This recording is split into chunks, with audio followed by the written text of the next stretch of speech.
मराठा आंदोलक मनोज जरांगे पाटलांच्या शांतता रॅलीचा आज समारोप होणार आहे। नाशिकमध्ये मनोज जरांगे पाटलांच्या शांतता रॅलीचा समारोप होणार आहे। रॅलीनंतर जरांगे पाटलांची भव्य सभा देखील पार पडणार आहे आणि त्यामुळे आता नाशिक शहरातील सर्व शाळांना सुट्टी जाहीर करण्यात आली। शांतता रॅलीमुळे वाहतूक विस्कळीत होण्याची शक्यता आहे। तर समारोपाच्या सभेत मनोज जरांगे पाटील आता काय बोलतात त्याकडे सर्वांचं लक्ष आहे। मनोज जरांगे पाटलांच्या शांतता रॅलीचा समारोप होतोय। पुढच्या आंदोलनाची दिशा नेमकी काय असेल हे आज स्पष्ट होण्याची शक्यता आहे। दुसरीकडे मनोज जरांगे पाटलांनी सरकारला अल्टिमेटम देखील दिलेला आहे। त्यामुळे आजच्या या सभेत मनोज जरांगे पाटील नेमकं काय बोलतात त्याकडे संपूर्ण मराठा समाजाचं आणि महाराष्ट्राचं लक्ष लागलेलं आहे। तर जरांगे पाटलांच्या रॅलीचा आज नाशिकमध्ये समारोप होतोय। तपोवन परिसरातून ही शांतता रॅलीला सुरुवात होणार असून शहरातील मुख्य चौक म्हणून ओळखल्या जाणाऱ्या सीबीएस परिसरामध्ये जरांगे पाटलांची जाहीर सभा पार पडणार आहे आणि याच सभेच्या स्थळावरून आढावा घेतला आमचे प्रतिनिधी महेश महाले यांनी। पाहूयात।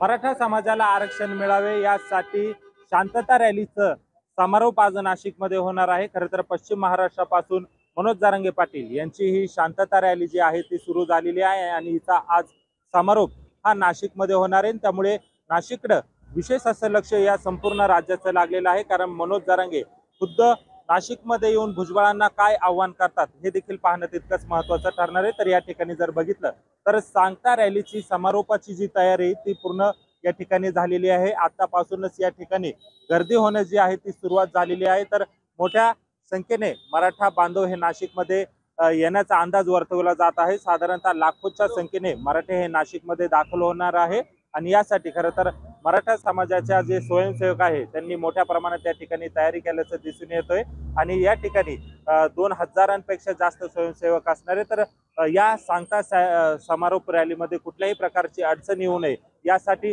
पोलिसांचा देखील मोठा फौजफाटा या ठिकाणी तैनात करण्यात आलेला आहे। एकूणच जर बघितलं तर मनोज जरांगे पाटील यांच्या आजच्या सभेकडे हे संपूर्ण राज्याचं लक्ष लागलेलं आहे, कारण सांगता समारोप रॅलीचं निवड जी आहे ती त्यांनी उत्तर महाराष्ट्रामध्ये केलेली आहे, प्रमुख म्हणजे नाशिकमध्ये। आणि या आजच्या नाशिकच्या सभेमधून छगन भुजबळ यांच्यावर ते काय बोलतात याकडे संपूर्ण राज्याचं लक्ष लागलेलं आहे। तर एकूणच ज्या रॅलीची जी सुरुवात आहे ती नाशिकच्या तपोवनापासून सुरुवात होणार आहे। तपोवनापासून पंचवटी असेल, निमाणी असेल, या प्रमुख मार्गाने खरं तर ही रॅली येणार आहे आणि यानंतर तिचा समारोप हा नाशिकच्या मुख्य चौक असलेल्या सीबीएस परिसरामध्ये होणार आहे। याच ठिकाणी जर बघितलं तर या रॅलीचा जो समारोप आहे तो होणार आहे। मनोज जरांगे यातील मराठा समाजासोबत खरं तर संवाद साधतील आणि आजच्या सभेमधून ते नेमके काय बोलतात याकडे संपूर्ण राज्याचं लक्ष लागल्याचं बघायला मिळतंय।